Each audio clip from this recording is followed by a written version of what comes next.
Hi, my name is John Goodman. I am recording this video to you today, and what is it about?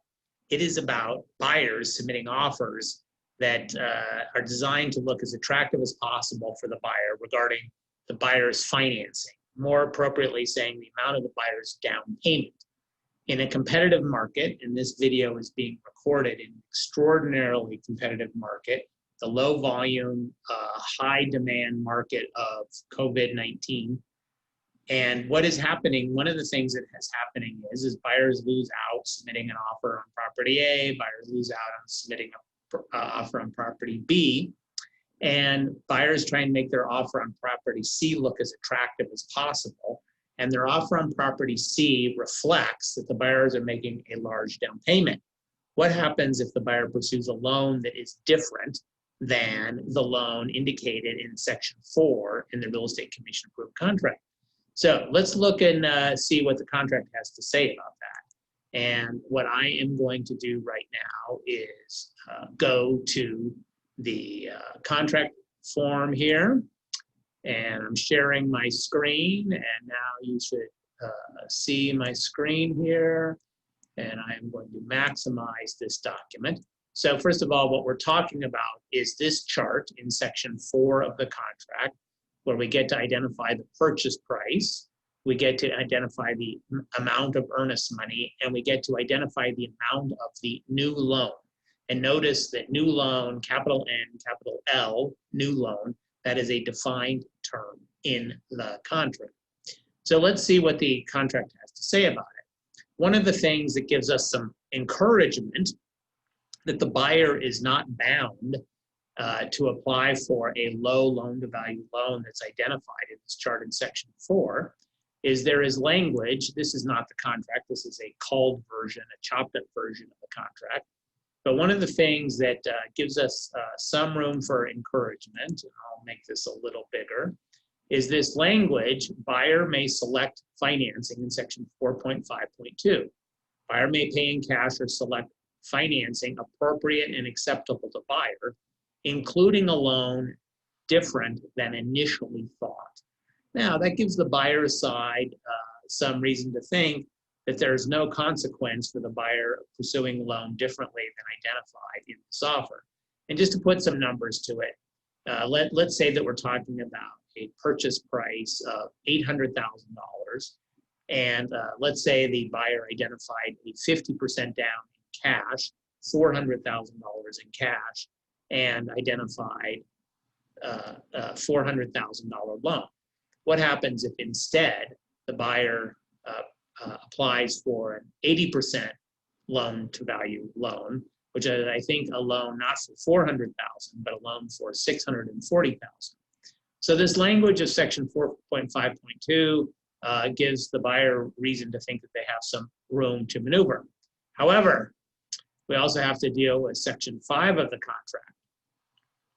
If buyer is to pay all or part of the purchase price by obtaining one or more new loans, that's what this buyer is doing.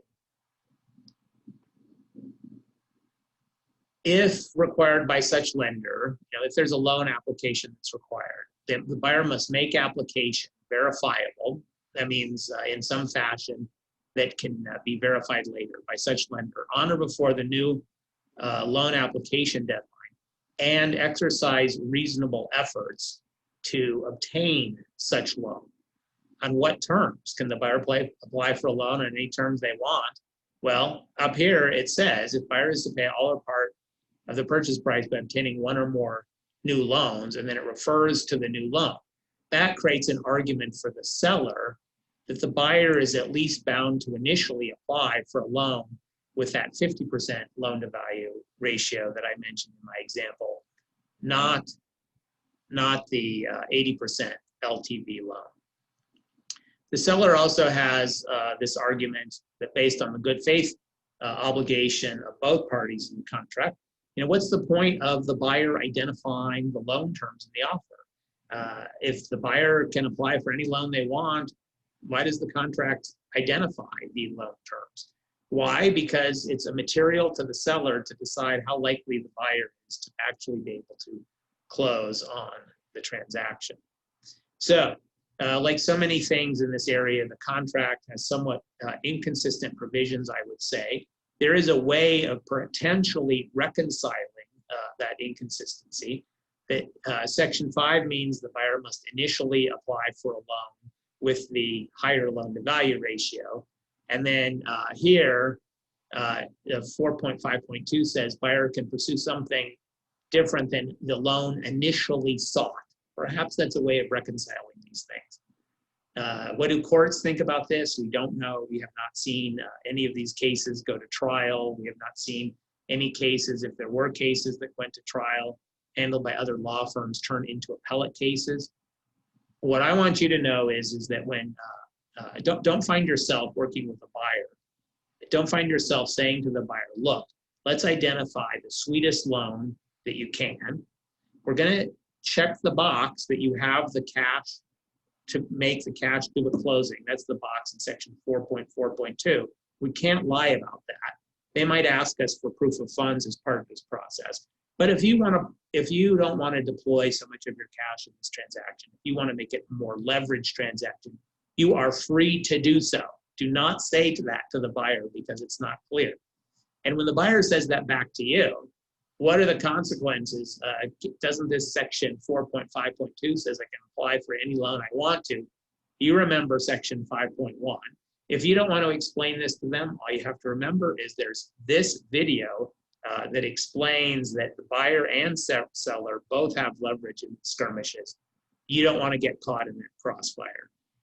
Send your buyer a link to this video and let their buyer decide, ideally with the help of their lawyer, about what they're going to do. All right, that's all I have to say.